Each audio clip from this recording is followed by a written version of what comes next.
I'm Jill Schlesinger, CBS MoneyWatch. I'm here with Jack Otter. This week, the president reiterated that he wants the Bush tax cuts to expire for anyone who makes more than $200,000 as an individual or $250,000 as a family. Let's hear what the president has to say on this. Many members of the other party believe that prosperity comes from the top down, so that if we spend trillions more on tax cuts for the wealthiest Americans, that will somehow unleash jobs and economic growth. I disagree. So the money we're spending on these tax cuts for the wealthy is a major driver of our deficit, a major contributor to our deficit, costing us $1 trillion over the next decade. By the way, these tax cuts for the wealthiest Americans are also the tax cuts that are least likely to promote growth. So, Jack, is he on track here? Is this going to crush economic growth? Is it going to be good for economic growth? What's going to happen here? Well, there are a couple different issues here. Starting with the economics of it, I think he's on the right track. It boils down to what's going to stimulate the economy the most. And the lower you are on the income ladder, the more likely you are to immediately spend any money that comes in. If you're living paycheck to paycheck, you can't even afford your expenses. Sure, you get a little extra money, you're going to pump it right back into the economy. Moving up the economic ladder, you might spend it, you might invest it productively, or you might just throw it in a savings account yielding nothing. So I see his point that as a stimulus matter, yeah, getting it to the lowest income people is the best way to go. There's another issue, though, that's a little more complicated, and that's what creates jobs. Somebody making $30,000 a year isn't creating a whole lot of jobs. Higher up they might be. Let's hear the Republican side. At the very time the American people are seeing fewer jobs created than we need, the president announces he's going to make it harder for jobs to be created. How does it make sense for anybody to call for taxing small business owners when we're looking to create jobs?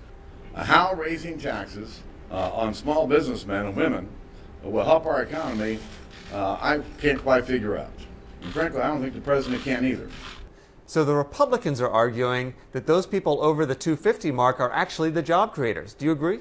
Well, only 3% of small businesses are really going to be affected by this. But here's the thing. That 3% accounts for half of all small business income, at least last year. So there is an argument that, you know what, this could affect some job creation down the line. But bigger picture, look, I was a small business owner. I gave advice to small business owners. What small business owners respond to in terms of creating jobs is a robust economy, lots of demand. I think that's the bigger issue. I will say there is some uncertainty built in right now. I think people are a little bit worried about, like, well, what's going to happen? And what about this fiscal cliff? And what will this all be looking like 6-12 months from now? That can lend to a little inaction, both on the jobs front and new spending by businesses. And I'm going to go even bigger picture on you. So everything we're talking about, everything these guys are fighting over, is going to amount to about $850 billion over the next 10 years of either tax revenue or not.